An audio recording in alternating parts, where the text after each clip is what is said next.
Hey guys, it's Track. So at great risk of doing something that's just strictly inferior to what the Draculina brought to the table, because I feel like her opinion was the most valuable in this forum, I'm going to do my own review of the Nerf Rebelle Heartbreaker bow. And I know that she covered it in great detail, but it seems like really insulting packaging.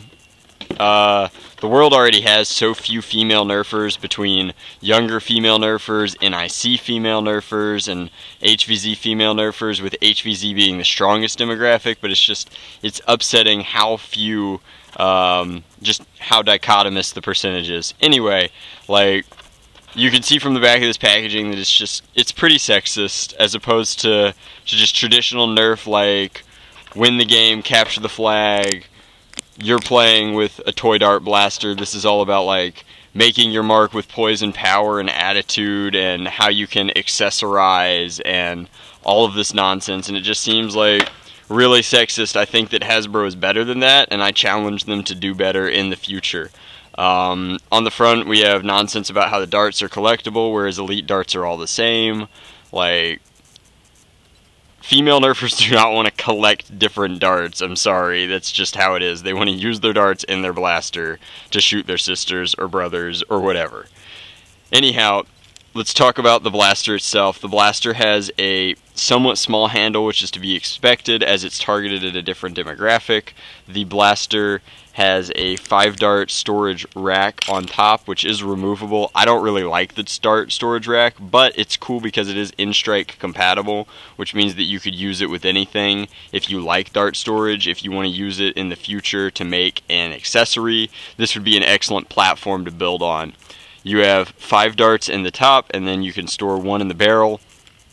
The bow arms are kind of like ornamental in a lot of ways. Like, this piece looks extra, but that just means that this would be an excellent candidate for a mod job down the road, because a paint job could be really, really sweet. All these pieces look very, very separate, and the plunger tube is very compact, and if it's getting anywhere near 75 feet, it should have some pretty tight internals to work with. So without further ado, I'm going to fire it 5 times. We're just going to kind of see. The Draculina's mileage varied, but I have a ton of experience with dart blasters, and hopefully I can bring something to the table.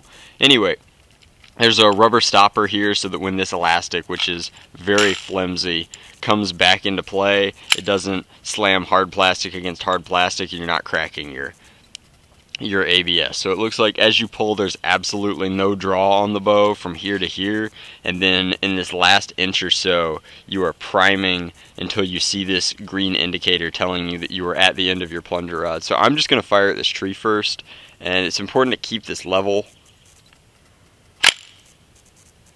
And I missed, which is kind of sad.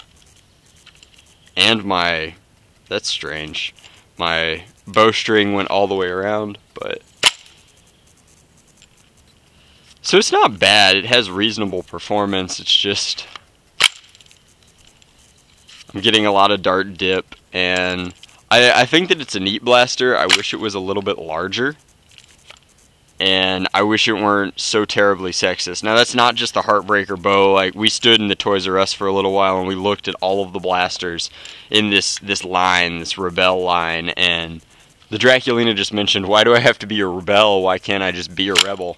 And I think that that's a very reasonable point. I think that the line needs a complete overhaul. I think that the blasters in the line are really sweet, and I don't think that they need to be marketed just for girls. So I look forward to modding this into a blaster that anybody would be happy to play with, male, female, whatever, and I think that it's got not a lot of potential because there's clearly an air restrictor in the front here, but the draw is just so minuscule. The fact that we're doing nothing from here to here is crazy, and it makes me feel like the plunger tube is right here and that we don't have a ton to work with. But it should be neat. I'll crack it open in a mod video and I'll link to that. And I hope that you comment on the Draculina's review of this blaster as well, because I feel like her review is more important, that the NIC doesn't have really a lot of female nerfers making content, and that it's important to support that when we get the chance. So as always, guys, thanks for watching.